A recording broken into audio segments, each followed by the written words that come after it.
So, okay. Joined by Hofstra head coach Joe Mihalich following his team's 82-76 victory over James Madison in the CA opener for both teams. Coach, just your opening thoughts about the game.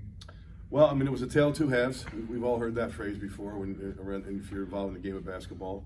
Not sure if we've ever been worse, and credit to JMU for that. They're the reason why, but not sure we've ever been worse in the first half. And yet at the same time, we kept our poise, kept our composure.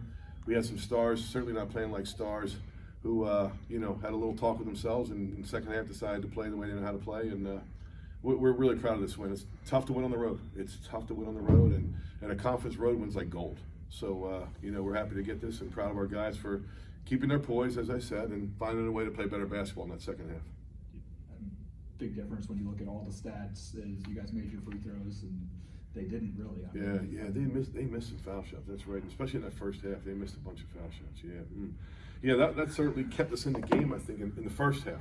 I mean, first half we should have. If not for Elijah Pemberton, I think we're down 20 at halftime. He kept us in the game, and then you mentioned, I think you're right on the money. They missed some foul shots in that first half, which kept them from extending that lead. So, but we missed shots we always make. We were 2 for 18, I think, from the three in the first half, and I'll take those 18 shots any day, all day. If we get them on Monday when we play again, I'll be tickled to death. Yeah. After last year, surprised they even let Eli touch the ball with a couple seconds left. That's 2 buzzer beaters. How about that? In 2 years for him. That's right. That's right. Yeah. This one was a little shorter, though, I think. Yeah, but it had kind of the same effect of kind of changing momentum going into the locker room. Man, I'll tell you what, because we're down 9, so he makes a shot, and we had the ball coming out first. It was our possession coming out at halftime. So, yeah, no, I get it.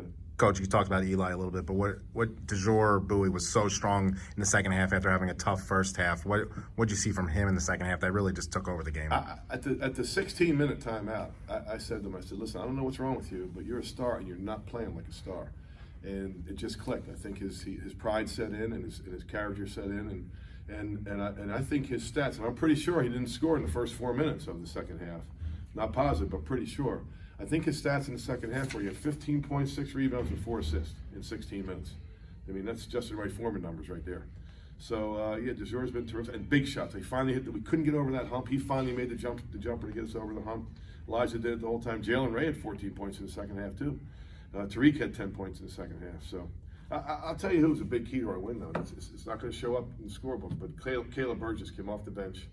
Hasn't been playing much. He's a high character kid, and gave us some quality minutes when DeJour got in foul trouble, and Jalen, who just got tired out there. We had to get him out a little bit, and Caleb gave us some good minutes. Had the big steal for the layup, and really sat down and guarded some guys.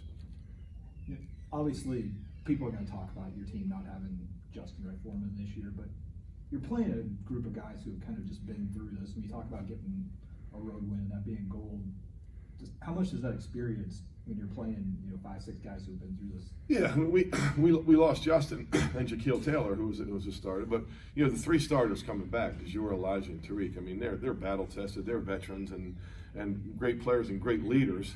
And then Jalen Ray didn't start, but my goodness, he was.